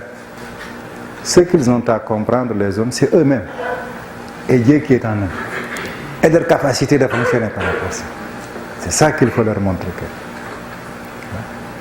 Donc c'est vrai, plus on trouve des moyens humbles, simples, et vraiment saisissantes, intéressantes, et pour passer le message à quelqu'un d'autre, mieux ça vaut. Et dans tous les cas, il faut éviter de montrer trop sa lumière aux autres. On les éblouirait, comme dirait Jésus, quoi. Il ne faut pas éblouir les gens. Du tout. Il faut vraiment les pousser, au contraire, à arriver à leur propre grandeur, à leur propre victoire, à leur propre triomphe. C'est comme ça. Donc, vraiment, pendant que je cherche Dieu, que je lui demande aussi de m'aider à trouver les voies et moyens par lesquels je partagerai avec les autres. Mais aussi, il faut se jeter au partage. Il faut dire les choses convenablement aussi. Il y a une lumière qui se donne à moi quand je me dirige vers Dieu, c'est vrai. Mais quand je cherche à redonner à autrui ce que j'ai reçu de ce Dieu, cette lumière se transforme également par un mécanisme d'évolution et devient plus éclatante et plus complète pour mon être spirituel. C'est pourquoi le partage est inscrit dans mon être. Un exemple matériel précis, si j'ai le potentiel de papa, c'est quelque chose, tous les hommes l'ont, toutes les femmes ont le potentiel de mère. Mais si je m'engage dans la carrière d'un père et d'une mère, ou d'une mère, je suis autre chose que d'avoir simplement ce potentiel. Donc il ne faut pas perdre de vue. Avoir Dieu, c'est quelque chose d'extraordinaire. Mais le donner encore, c'est plus grand. L'engagement, c'est autre chose. Jésus allait, il disait à ses apôtres, il y avait 2 commandements. Aimer Dieu et son prochain. Et à la fin de sa vie même, il s'en tenait au second commandement. Aimer son prochain, aimer son prochain. Il disait honnêtement, c'est plus grand que de recevoir. Ça, c'est une chose sur laquelle aussi, je vous préviens. Si vous avez trouvé Dieu, et c'est votre cas, préparez-vous à le partager. C'est le plus grand cas. C'est toujours votre cas, mais c'est le plus grand cas. Ça aussi, ça en fait partie. D'expérience, vous vous en rendrez compte de ce qui rejaillira comme vous, comme lumière. Ça en fait partie. Ça me donne ma plénitude. Ne le perdons pas de vue. C'est un peu vers cela, vers ces choses que l'on tend dans ces textes que nous lisons. Donc, le dessein de l'évolution cosmique est d'arriver à unifier la personnalité, c'est-à-dire de l'intégrer à Dieu, mais de la réintégrer à autre chose, comme j'ai dit. Faire naître Dieu en moi, mais faire naître ce Dieu dans la fraternité, donner à autrui. Dit que le monde repose sur 2 souverainetés. La paternité de Dieu, mais la fraternité des hommes. Ça fait 2 grandes puissances de la manifestation de l'esprit, pour être complet en soi-même. Commença par une réponse volitive aux enseignements et directives de l'ajusteur de pensée. La personnalité tant humaine que surhumaine est caractérisée par une qualité cosmique inhérente qui lui est propre à cette personnalité, que l'on pourrait appeler l'évolution de la maîtrise, c'est-à-dire l'épanouissement du contrôle à la fois sur soi-même, quand je reçois Dieu, et une façon d'avoir Dieu, c'est pas n'importe comment, que Dieu se donne à moi. Il faut que je m'ouvre vraiment à Dieu dans une relation d'adoration, de prière, de relation vraiment de vérité, de filiation avec Dieu. Ça, c'est dans. Et à la fois sur soi-même et sur l'entourage. Quand j'ai Dieu à moi-même, il faut que je le répande sur mon entourage. Ce n'est pas sur les arbres que je veux dire, c'est d'abord sur les hommes. C'est sur les hommes que je peux répandre la lumière de Dieu que j'ai reçue. Les hommes sont équipés pour le recevoir. C'est bon de s'occuper des arbres et de tout le reste. Mais comprenons que c'est essentiellement en l'homme que Dieu se manifeste. Donc l'entourage, c'est mon prochain, comme disait l'autre, d'abord. On va donc travailler sur ces 2 maîtrises. Une maîtrise, c'est la relation correcte, comme on disait hier. Dieu veut se donner à moi. Vraiment, c'est la réalité suprême, la perfection de mon être. Il faut donc que j'ai des pensées de suprématie de mon être. Là. Moi, je ne peux pas dire à Dieu, viens vers moi en ayant des pensées de bassesse, de mensonge, de tromperie. Non, c'est pas vrai. Si maussade que je sois moralement, je sais que c'est honteux de demander à Dieu d'être avec moi un criminel. C'est ridicule. Donc, quand je cherche Dieu, c'est dans une pensée de grandeur, d'élévation. C'est certain que même sans être Dieu, si quelqu'un me disait viens m'accompagner pour qu'on fasse des imbécilités, à mon corps défendant et selon mon honneur, je refuse. Après, il faut être dans Dieu. Donc, quand même, il faut chercher Dieu dans une attitude correcte sur le plan moral. Vraiment, c'est pas difficile, mais c'est important. Il faut donc que les hommes dépatouillent dans leur conscience cette volonté d'être meilleurs, des idées suprêmes comme on l'a dit, des objectifs, des buts suprêmes comme on l'a dit. Alors Dieu va répondre. Mais si vraiment je propose à Dieu de venir à moi d'une façon terre à terre, je ne dis pas qu'il ne viendra pas, mais il viendra terre à terre. Tu as déjà ton corps, la terre, allez-y. Ça c'est déjà fait. Donc il est bon que les hommes travaillent un peu le sens de l'idéalisme de leur être vers Dieu, c'est-à-dire la volonté d'être meilleur et plus. Ça c'est important et dans tous les cas d'éviter de vouloir traîner Dieu dans la boue. Non, ça certainement il ne nous suivra pas et heureusement. Même un homme qui se respecte refusera d'être traîné dans la boue. Donc quand même il faut acquérir la maîtrise de la recherche de Dieu. C'est tout simplement ça. Avoir sincèrement la volonté du bien, d'être meilleur. C'est pas compliqué. Là aussi c'est chacun qui se le donne. Personne ne prend la place d'un autre. On peut instruire, éclairer, aider, mais il faut que l'individu s'y installe. S'il s'y installe aujourd'hui, demain après-demain, il sentira qu'il devient très fort, que les choses se fixent très bien en lui. Mais cette maîtrise aussi, il faut qu'il le recherche. Il faut que je fasse des choix et que je sois fidèle à mes choix. Voilà.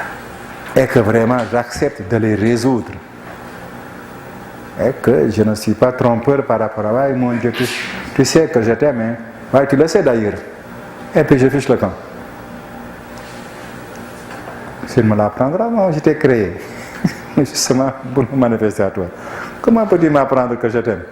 C'est ridicule à la limite. Il n'y a rien de plus évident. Mais je veux savoir, est-ce que tu veux cela? C'est différent. Te décides-tu à... Mais que tu me dises, mon Dieu, tu sais que je t'aime. Alors fais ton travail. Mais comment veux-tu? Qui es-tu? Tu n'es pas Robert? Tu n'es pas Guy Vachon? Dis-moi ce que tu veux. Ça c'est important. Il faut que les hommes veuillent le bien et le veuillent avec une volonté active, une bonne volonté, comme on dit, une volonté active du bien en soi-même. Mais ne pas le vouloir philosophiquement et s'en tenir à ça, ça ne suffit pas. C'est une vie. Donc la maîtrise de cette donnée, c'est très simple. Chacun règle ça avec lui-même. La maîtrise sur l'environnement, que je me répète, le Dieu que je connais, c'est à des hommes que je le donne d'abord. Franchement, si je veux faire une action efficace, entièrement efficace, je ne vais pas proposer mon amour de Dieu, ma connaissance de Dieu, ni aux arbres, ni à la lune, ni à la terre. C'est à des hommes que je le propose. Il faut le comprendre. Donc c'est vers des hommes que je me dirige. Il est impossible. Ça aussi, il faut que nous nous réveillons en cela et que nous en fassions le culte sur nous-mêmes, que nous atteignions cette possibilité. Si je connais Dieu, pour compléter mon être divin, il faut que je le répande, que je le partage avec les autres. Ce n'est pas un vain mot, le partage. On n'a pas de choix, il faut partager. Obligatoirement. C'est une loi de mon être et de ma vie. C'est nécessaire, je n'y échappe pas. C'est Dieu qui ne peut se donner. Oui, il y a un problème. C'est Dieu qui ne peut se donner entièrement en moi qu'en me disant c'est comme ça qu'on fonctionne. Je suis en toi en tant que ton âme. Il faut véritablement vivre ton âme et remplir vraiment la création de ta lumière. Tu es dans la plénitude à ce moment-là. Mais tant que tu n'as qu'une partie, ce n'est pas encore complet. Il faut chercher l'autre partie. Et oui, ça c'est une réalité. Encore, il faudrait donner des précisions pour ceux qui ont beaucoup de lecture. Il y a certainement le Dieu du paradis, qui a existé de toute éternité.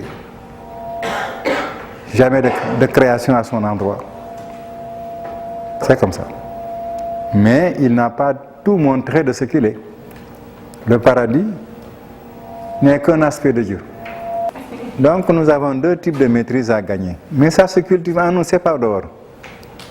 Si je travaille avec Dieu sur la coordination plus entière de mon être qu'il m'a donné, avec son être, il y a des courants de coordination qui émergent. Ah oui, ne croyons pas que ça se fait seulement par ce qui est là. Il y a un surplus. Il y a quelque chose qui sort à nouveau. Le Dieu qui est au paradis a toujours été là, actuel.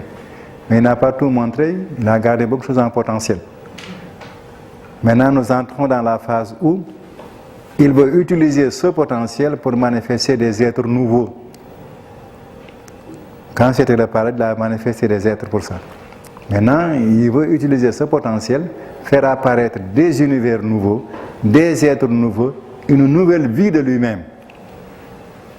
Nous participons essentiellement de cette phase de Dieu. On ne participe pas de la phase paradisiaque.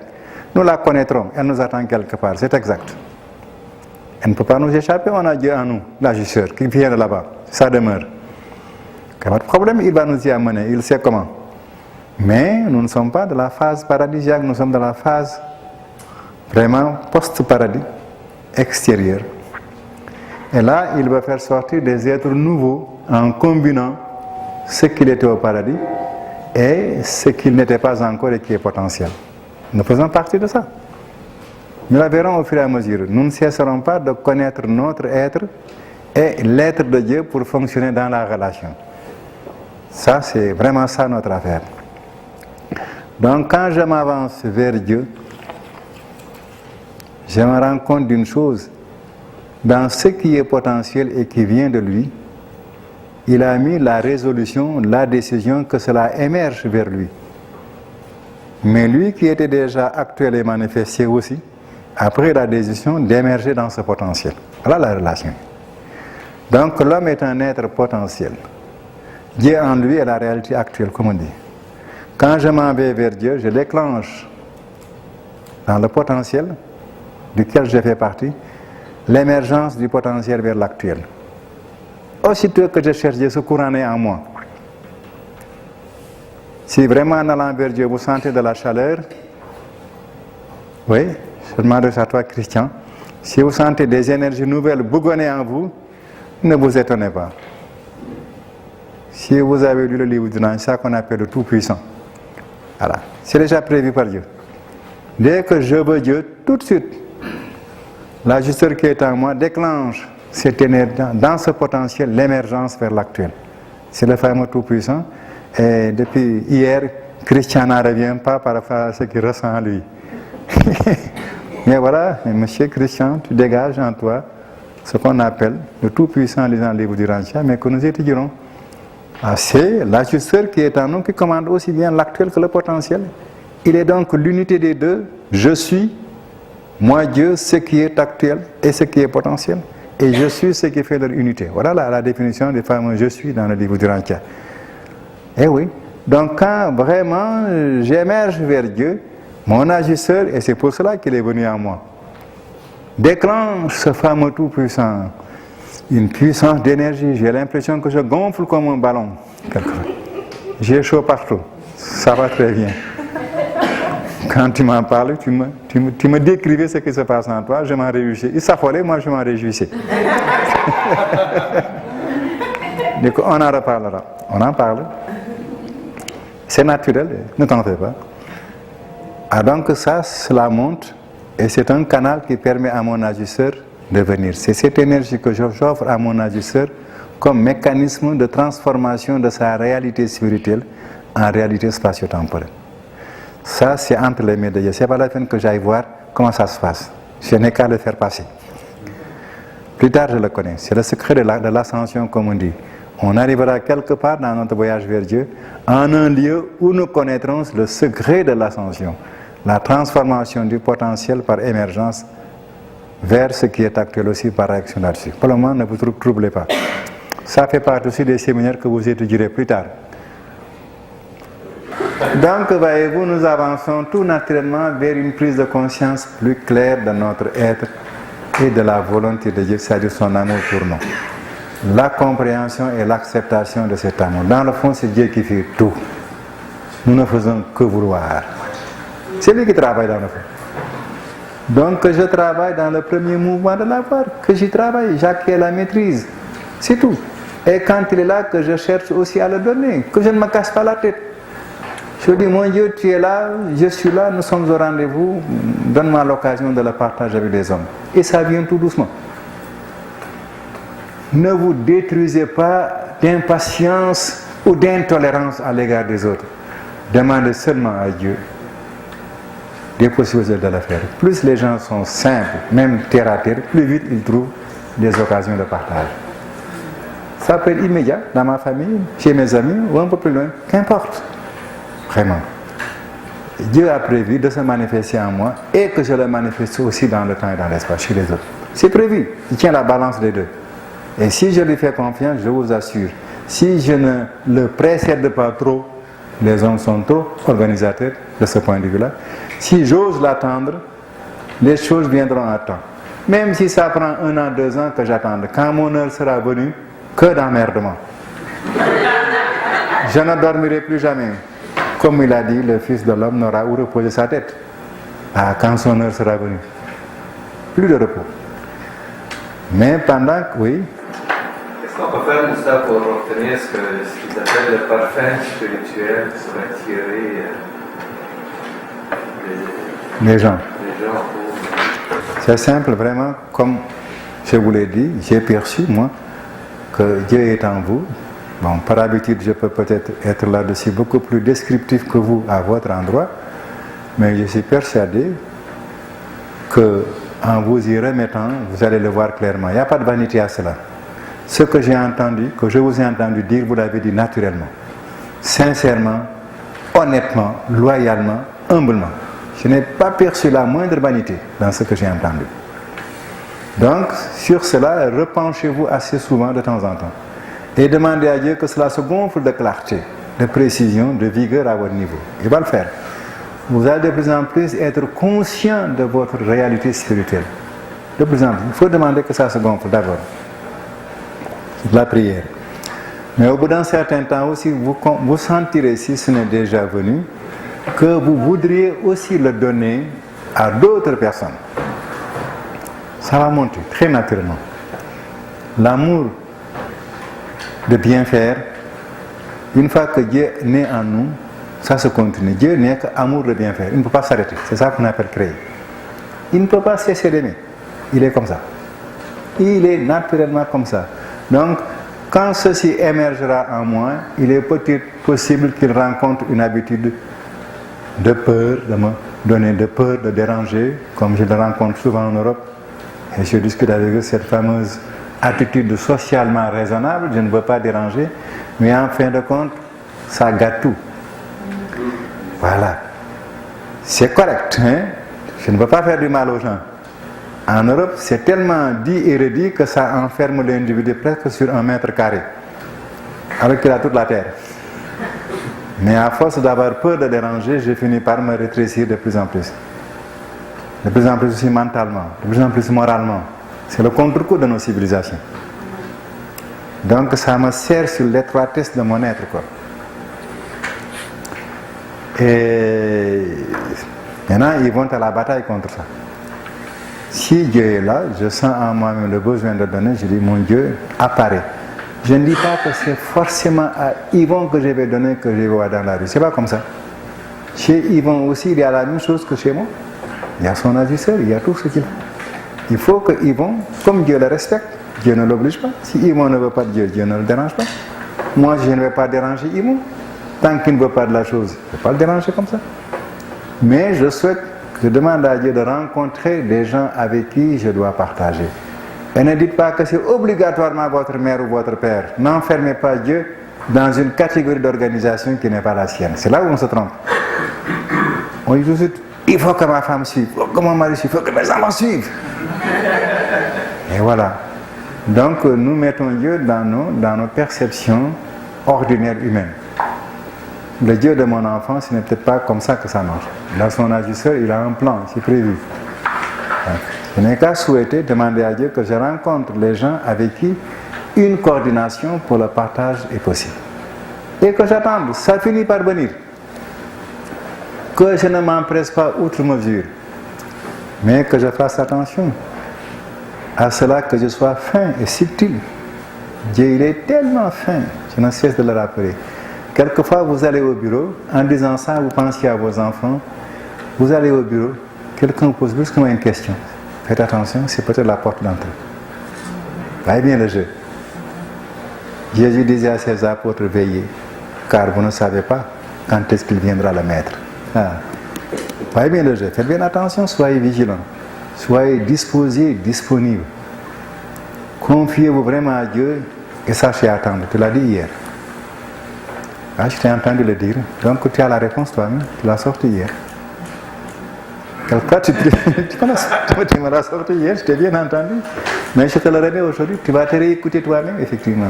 Non, mais le parfum spirituel, parce que j'ai rencontré du monde qui sont attirants. Ah, oui. Ils attirent comme du magnétisme. Ah. Ils ont ce que j'appelle, ils rentrent dans la salle, ils ont une lumière, ils ont un parfum.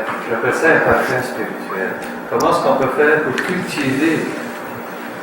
Je pense que c'est moi qui sens. Tu te sens. Tu sais, lorsque... Comment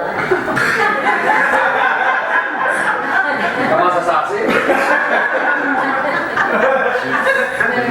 Robert veut me pardonner, moi je le connais mieux que les autres parce qu'on étudie ensemble. Et puis ce que tu viens de dire, Hélène, c'est exactement ça qui se passe. C'est que son parfum spirituel, il a déjà commencé à le dégager. Et il y a beaucoup de gens qui sont attirés par lui. On vient lui demander conseil sur toutes sortes de choses. Et vu que Robert est juif originalement, il connaît beaucoup de juifs, il connaît des musulmans, des chrétiens, de toutes les religions, de toutes les races. Et les gens viennent vers lui pour lui demander conseil.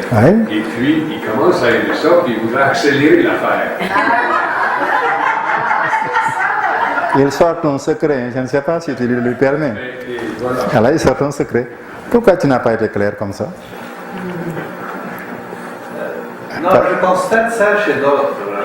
Puis, je me demande s'il y a une méthode pour cultiver. Ah oui, si des gens naturellement vous viennent. Il y a des coordinations de relations, il y a des gens qui sont très attirants dans la société sans chercher à l'être. Si, ce que j'ai fait de la dynamique de groupe, et j'en fais encore, nous connaissons ces fonctionnements de ce qu'on appelle la sympathie sociale dans les groupes. Il y a des gens, c'est par leur visage, c'est par leur machin, c'est par ceci. Quand tout de suite les gens ont envie de leur parler. Il y a quelque chose en eux qui leur fait confiance. Peut-être que c'est au fond d'eux-mêmes, ça arrive. Vraiment. Et j'ai fait beaucoup et j'ai fait la dynamique du groupe, ça arrive. Il y a des personnes qui sont beaucoup plus réservées, des personnes qu'on appelle des étoiles, des personnes comme ça arrive. Dans la société, ça arrive. Bon, si on a ce don social, un autre il a autre chose, un autre il a autre chose. On a toujours des dons sociaux qui sont liés à notre être. Si j'ai ce don social dans la spiritualité, je peux moi-même regarder à nouveau le don. Qu'est-ce que les gens viennent chercher à mon niveau? Est-ce que c'est de l'argent? Est-ce que ce sont des conseils? Est-ce que c'est une possibilité d'être encouragé? Est-ce que c'est une possibilité d'être éclairci? Bon. Et je réponds autant que faire se peut. J'apprends à ces hommes à être mieux hommes avec eux-mêmes. Si c'est ça la réponse. J'en ai beaucoup aussi dans mon pays, comme toi. On leur apprend à être mieux hommes. Ça peut être des enfants, des adolescents, des garçons, des femmes. Ça. Il y a une vie sociale qu'il faut savoir vivre selon la partie qui m'est impartie naturellement ou que j'ai cultivée par moi-même. Donc je réponds à ces besoins sociaux. Si maintenant j'ai autre chose avec moi-même, si vous lisez finement la vie de Jésus, il donnait des conseils à des mamans, à des papas, à des travailleurs. Pas obligatoirement Dieu, mais une meilleure manière de comprendre la fonction de son travail. Ça aussi, ça fait partie de notre rayonnement humain. La socialité, il faut se vivre socialement. Donc, si c'est cela que les gens veulent, donne-leur. Tu peux maintenant compliquer la chose pour toi et pour eux. Quand ces gens-là vous auront demandé de la lumière dans leur vie humaine, donne-leur, mais en les regardant partir, bénissez-les. En disant, mon Dieu, puisse-t-il aussi découvrir l'autre lumière que tu leur réserves. Bénissez-les, complétez votre travail. Nous savons que la lumière humaine, sociale, familiale, professionnelle, c'est bon. Mais il y a encore une plus grande lumière pour le bonheur de l'homme. S'il me demande ça, je lui donne. Et je lui donnerai même plus que ce qu'il m'a demandé par la prière. Il est possible que l'année prochaine, ces personnes reviennent vers toi, mais en posant d'autres questions à l'égard de Dieu. Ça aussi, ça fait partie des gens qui ont un rayonnement social et un rayonnement spirituel, qui ne sont interpellés ou appelés ou recherchés que sur le premier. On donne jusqu'au bout, jusqu'à ce que la personne soit contente. Et en la regardant partir, on dit, mon Dieu, puisse-t-il aussi découvrir l'autre réalité de son être, Dieu. Votre prière suivra la personne, comme Jésus disait, allumer des braises sur la tête des gens. Ça va la suivre, cherchera à entrer dans sa conscience. D'autant plus que c'est une prière juste. Tu as donné tout ce que tu peux donner comme homme, et tu recommandes à Dieu de lui donner la suite. Dieu marchera, la prière la suivra, il ne sera jamais perdu. Tôt ou tard, ça entrera dans sa vie. Et attends-toi à ce que l'année prochaine, ou dans quelques petits mois ou semaines, la personne revienne et posera des questions plus importantes. Tu sais, Robert, pendant que tu m'expliquais telle chose, ma pensée était allée vers Dieu aussi. Tu peux me dire quelque chose là-dessus? Ça peut revenir comme ça, carrément comme ça. Donc, utilise ton rayonnement social pour préparer des personnes à leur propre vie spirituelle. Si maintenant ce sont des gens qui viennent carrément discuter avec toi sur leur religion, tu sais que ça vient, commence à demander à Dieu le moyen d'y répondre à ces gens. Et visite en toi toutes les manières ou la meilleure manière par laquelle Dieu t'a répondu. Dis, mon Dieu, j'ai été éclairé, je prie que les hommes aussi soient éclairés. Il arrangera la coordination aussi entre les autres et toi. Mais le fait d'avoir déjà une possibilité sociale de partager le bien humain que j'ai avec des hommes, c'est la porte d'entrée aussi de l'autre, d'une façon ou d'une autre. Donc, vas-y. Hein? Mais c'est plus que du parfum. Quand tu pensais parfum, je pensais au nez. Mais ça, c'est plus que du parfum. C'est vraiment un rayonnement, effectivement, qui est en toi, que les gens peuvent ressentir sans qu'ils t'expliquent pourquoi. Ils ont confiance à te parler. Si vous dites, mais pourquoi vous me parlez de ça? Non, j'ai confiance en vous comme ça. Ils n'ont jamais rien de clair. C'est véritablement une puissance, celle de l'évolution sociale, qui coordonne leurs besoins sociaux avec tes capacités. Ces mêmes besoins d'évolution sociale est lié à l'évolution spirituelle. Ça, nous allons de plus en plus nous en rendre compte. Donc voilà, tu vas te débrouiller avec ça, mais je te dirai tout de suite, je prierai Dieu que tu aies des emmerdements là. Ça, je te préviens. Tout ce que j'entends de vous, c'est une source de prière. Oui, vas-y Mireille. Parmi les emmerdements dont tu parles, comme bon Robert, quand on partage ces connaissances-là, ça peut, en tout cas la nature de l'homme fait qu'ils vont prendre le conseil et puis après, bon, ils vont travailler avec, mais en quelque part, il reste en eux des fois comme un sentiment pas de jalousie, mais de malaise. Ça peut éveiller autant le bon côté, t'a donné, avec amour, ils ont reçu, mais d'un autre côté, ça peut éveiller aussi la jalousie d'autres personnes qui veulent la voiture, qui n'ont pas. Je sais pas, tu dois connaître ça. Oui. Parfois, des gens qui... Que voulez-vous si vous aidez une personne? Jésus disait, je te faisais bien, mais tais-toi. N'en parle pas. C'est à ce moment que les gens encore parlaient plus fort. Quand il guérissait quelqu'un, quand il leur dit oui, mais n'en parle pas. Il ne voulait pas attirer le spectacle sur lui, d'abord. Mais vous savez que c'est à ce moment que l'homme qui se dira cet homme m'a guéri, il va le raconter à tout le monde. Les emmerdements lui venaient davantage. Oui, mais l'homme et la femme n'ont pas la même notion du secret. Le secret. Pour la femme, on peut la dire à une personne à la fois. Pierre nous détend.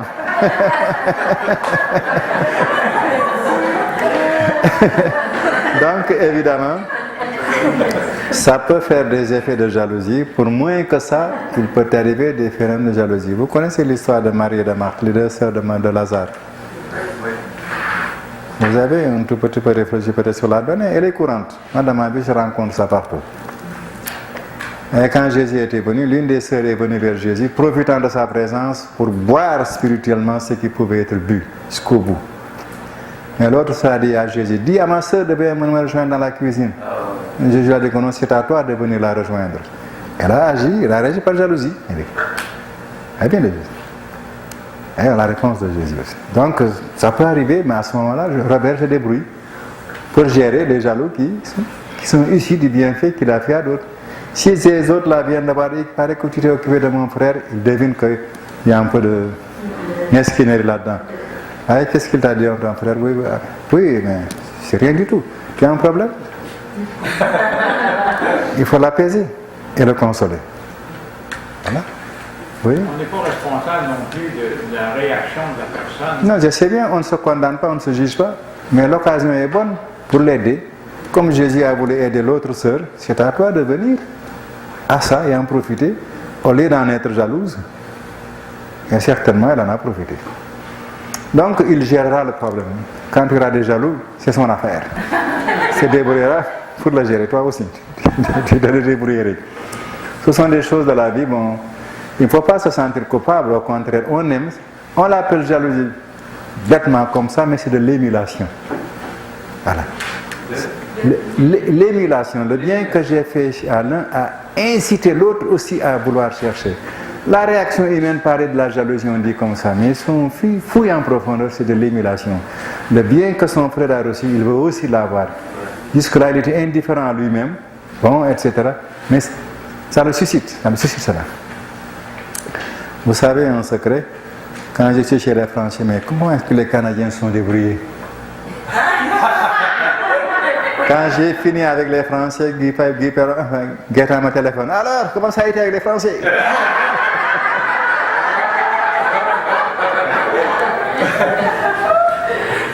C'est normal. Ça donne de l'émulation. Oui, c'est exact. Si vous... Pierre, qu'est-ce que tu as envie de dire? Rien. Bon. Mais maman, ce que j'ai vu au Sénégal avec les femmes, l'émulation est encore plus forte. Plus forte. Peut-être que vous arriverez à gérer cette situation et vous vous rendrez compte de ce que ça veut dire. Entre Marie et Marthe, les deux sœurs de Lazare. Voyez l'exemple de Jésus. Ah, les femmes ne sont pas les plus calmes, au contraire, elles sont plus vigoureuses de ce point de vue. Quelquefois, j'en reçois des remarques. Et je me rends compte que c'est même beaucoup plus vif, beaucoup plus jaloux. Chez les femmes, c'est plus... Oui? Dans le cas de Marthe, là, elle était besogneuse. Ouais. Alors, elle trouvait plutôt injuste, plutôt qu'être jalouse, moi je vois ça plutôt comme elle trouvait injuste que Marie profite de Jésus sans faire les tâches ménagères qu'elle jugeait utiles, ouais, mais qui en réalité n'étaient pas utiles parce que Jésus avait besoin de rien. Mais c'était dans son jugement à elle de voir que Marie profitait de Jésus alors qu'elle ne faisait pas sa part dans les tâches ménagères. Et circonstanciellement, Jésus lui dit, vous avez toujours ces tâches, mais moi je m'en vais. Profitez de moi au contraire. Et vous retournerez à vos tâches après. Où est le problème? Voilà, justement. Et donc, c'est le phénomène d'émulation, de jalousie, c'est à peu près ça. Mais quand on devient plus habile en gestion des sentiments humains, des idées humaines, ben, c'est comme des enfants dans la famille, hein, et vous vous occupez d'un de vos fils de façon très attentive, l'autre court, oui papa, qu'est-ce que c'est? C'est l'émulation qui l'amène. Oui, vous saisissez aussi l'occasion pour développer en lui l'expression d'un nouveau besoin qui sort de manière tumultueuse, il se croit frustré, alors que non, tout est là. Vous connaissez quand même l'histoire de l'enfant, du fils prodigue et l'autre. Alors justement, c'est toujours comme ça. Donc papa gère le tout. Le bon Dieu aussi, c'est comme ça. Donc ça va comme ça dans la vie, mais on apprend aussi vraiment à le gérer. Et quand on a les deux, chaque homme se débrouillera pour aimer tout le monde de façon qui console et qui vraiment donne les choses sont là pour toi. Ton frère n'en a pas plus droit que toi. Prends-les comme tu veux. Ne t'en fais pas, c'est pas la peine de te... Oui, ça va. Donc, tu voulais parler? Tu as vu 2 fois ton doigt se lever. Oui. C'est parce que lorsque Mireille a parlé, souvent lorsque les personnes rencontrent quelqu'un qui sent une jalousie, c'est souvent parce que cette personne-là sent un manque. Mais comme tu fais si bien, Moussa, lorsque tu fais sentir aux gens que ce que tu as, les gens peuvent l'avoir. Alors si on fait sentir aux gens qu'au lieu d'être en manque, ce n'est pas qu'une personne est meilleure qu'une autre, mais qu'eux aussi sont habités de Dieu. Eux aussi peuvent avoir tout ça. Ça désamorce cette jalousie en leur faisant sentir que c'est d'égal à égal et ça crée une situation de confort. Oui. Celui qui vit avec Dieu vraiment veut créer partout la paix, son souci. Il sait que la paix peut être créée partout. Si les gens en manifestent le besoin, quelle que soit la manière par laquelle ils s'expriment. L'homme de paix, lui, trouvera toujours la situation d'apaisement, de consolation et de service. C'est que les hommes sont comme ça, ils sont issus vraiment de l'animalité, c'est pas toujours rond. Donc ils réagissent comme ils réagissent. Mais si on devine leur pensée, le bien qu'il leur faut et qu'on peut faire quelque chose, on les apaise, on ne les heurte pas sur leur comportement. Non, on saisit plus loin par intuition ce qu'il leur faut. Et on sort par l'autre porte. Et ça y est, la paix s'installe en l'individu, on le sert, il est très heureux, très content. Ça fait partie du jeu de la vie sociale et de la vie spirituelle. Chacun de vous, quand il se mettra à donner, il le comprendra très naturellement. Vous le verrez en faisant le chemin, mais vous remettrez toujours les choses en ordre. Donc, le dessein vraiment de l'évolution, c'est d'arriver à une double maîtrise. Avoir Dieu en soi, correctement et convenablement, sans arrêt, et le repartager avec les hommes de la meilleure façon possible, plus profondément possible. Dans les 2 cas, on prie Dieu très sincèrement, car il détient tous ses pouvoirs. La coordination des pouvoirs, c'est du ressort de Dieu. Je ne fais que les obtenir et les mettre dans mon être et vivre avec. Donc devenir Dieu. Donc à chaque fois, je demande. Devant les problèmes, et selon ce qui m'incite, je demande à Dieu. Et en demandant et en redemandant, je gagne de plus en plus de la maîtrise. On en arrive au point où on dira même que je ne prie plus. Quand j'ai problème, je regarde Dieu, il me l'envoie. C'est exact. La prière finit par être le contact direct. Nous l'étudierons plus tard d'ailleurs. Oui. Elle finit par être vraiment, et on finit par être la vérité même, parce qu'il y a un rapprochement toujours plus grand entre Dieu et moi-même. La distance de temps s'est réduite de plus en plus. Dès que l'individu pense à Dieu, il a le résultat. Et dès qu'il veut le donner à un autre, ça vient tout de suite aussi. Ça, ne vous en faites pas, la maîtrise se gagne de plus en plus. C'est-à-dire, la réaction immédiate est adéquate. C'est Dieu qui est ainsi, et qui se développe ainsi en soi-même, donc on lui demande, sans se soucier vraiment d'où est-ce que j'en suis. Au fur et à mesure que je le fais, je m'apercevrai progressivement que les choses deviennent plus immédiates et plus adéquates, entre Dieu et moi, entre les autres et moi. Ça va comme ça. Donc la maîtrise s'installe de plus en plus. Ce n'est pas la peine de jouer à un quelconque héroïsme, c'est inutile. Le grand héros, c'est Dieu, il le fait en moi, il le met en moi. Franchement, c'est inutile de faire des gesticulations dans tous les sens. Ça s'installe naturellement en moi-même et Dieu. Il suffit que je le veuille, que je veuille de plus en plus être aussi rondement parfait que Dieu, rondement si parfait que Dieu a aimé l'autre. Et les choses s'installent naturellement. On n'a vraiment pas besoin de se tourmenter. Mais on a besoin de vivre les choses dans des intentions claires et de plus en plus les réponses s'installent. Mais c'est comme ça que nous grandissons dans l'évolution. On acquiert la maîtrise de la manifestation de Dieu en soi et la manifestation de cette maîtrise, de cette présence de Dieu en amour chez l'autre, le service. Une personnalité ascendante ayant été humaine passe par 2 grandes phases de maîtrise volitive croissante sur elle-même et dans l'univers. Encore, c'est une autre réaction. Si Dieu nous amène par évolution, perfectionnement, vers lui, là où il se tient, bon, on peut se dire comment est-ce qu'il s'y prend. C'est bon d'avoir toujours l'intuition de ce qui va arriver, d'avoir une clairvoyance cosmique. Ça me permet de mieux faire mes plans, prévoir vraiment mon organisation. Si je sais ce qui m'attend en avant, même que je n'y suis pas allé, tout de suite, je dis, moi, ma pensée s'approfondit. Aujourd'hui, je suis ceci, mais progressivement, je serai cela. Cette organisation de ma pensée, entre le début et la fin, crée tout de suite un canal cosmique, même si je ne vis pas encore la situation. C'est une activité de pensée. Donc, l'homme a besoin de dire, mais comment ça va se passer? Mon Dieu, comment est-ce que tu as prévu cela? Comment est-ce que je vais assurer mon évolution que tu as prévue, ma maîtrise complète de toi en moi par rapport à l'extérieur? Comment as-tu prévu que je l'assume? C'est à Dieu à le prévoir, ce n'est pas à l'homme. Comment est-ce que tu as prévu ça? Est-ce que je peux avoir une idée du plan? Tout ce que vous avez presque lu quelque part, que nos ajusteurs, quand ils viennent, organisent des plans de perfectionnement pour nous. On a le droit de jeter un coup d'œil là-dessus. Dieu ne fait rien de façon arbitraire. Vraiment. Ça ne veut pas dire que dès que j'ai le coup d'œil, c'est fait. Non, c'est pas vrai. Un enfant qui naît, il a un coup d'œil, il regarde son papa. Je vais être aussi grand que toi.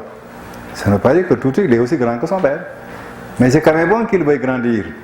Ça rassure les parents. Oui, tu as raison, mon enfant, tu dois grandir. Et je te soutiendrai, tu deviendras comme moi, mais mets-toi au travail. Mais ça donne à l'enfant de la stimulation, de l'encouragement, de la force. Un père qui essaie l'inverse verra son enfant s'écraser. Ça, il n'y a pas de doute. Et les enfants portent cet élan est en chacun de nous, c'est Dieu qui l'a mis. L'élan à l'évolution, à la croissance est en nous. Donc c'est normal que l'homme dise à Dieu, bien, comment est-ce que tu as prévu le plan? Ce n'est pas la peine de sortir et de faire le prophète dans la rue. Il n'y a pas à faire le prophète là-dedans. C'est prévu par Dieu, c'est pour moi, c'est pour chaque homme. Souvent ces hommes et les hommes, quand ils apprennent ces éléments, ils sortent, Dieu m'a dit de dire aux hommes. Qu'est-ce que ça veut dire? Faites très attention, il ne faut pas qu'on s'égare par des comportements de ce genre. Donc, qu'est-ce qui est prévu? Il y a d'abord ce qu'on appelle l'expérience préfinalitaire, qui consiste en quoi? En recherche de Dieu, à accroître la connaissance de soi par une technique d'expansion et de réalisation de l'identité, en même temps que la solution des problèmes cosmiques apporte une maîtrise universelle. Cette conscience de soi, c'est de mon identité en Dieu. Oui, j'ai dit, mon être, quand je le comprends tel que Dieu me l'a donné, il sert à connaître Dieu. Donc, dans le fond, je convertis mon être, je choisis d'accepter que Dieu le transforme et qu'il devienne vraiment un être dans lequel il se manifeste. Donc, j'acquiers de plus en plus cette nouvelle conscience de mon être. C'est mon âme évoluante, si vous le voulez bien. Et ça continue. L'homme continue dans ce travail. Il s'avance vers le centre de la création. Le but, c'est Dieu même. Tu vas te transformer jusqu'à ce que tu sois arrivé à moi. Quand tu seras arrivé à moi, tu auras gagné une partie de la maîtrise de ta conscience, de la conscience de ton être spirituel. Tu m'as eu, tu m'as partagé. Ça se fera jusqu'à ce que tu arrives jusqu'à moi, à travers les univers que j'ai. Et dans ces univers, les situations que tu connaîtras, les connaissances de moi, en toi, et de service à côté, pour te l'arriver jusqu'au bout. C'est un travail qui te mènera jusque là-bas. On appelle ça une expérience, la première phase de l'expérience de la connaissance de Dieu. C'est ta bouteille qui tombe, ton verre. Ça y est. Ça y est. Non, continue. Ah d'accord. On veut toujours que tout le monde ait ses attentions dans ces situations.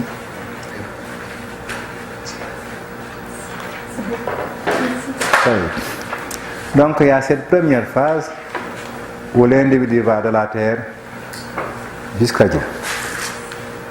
Il paraît, quand nous arrivons, oh, bravo mon fils, tu as été fidèle en quelques points.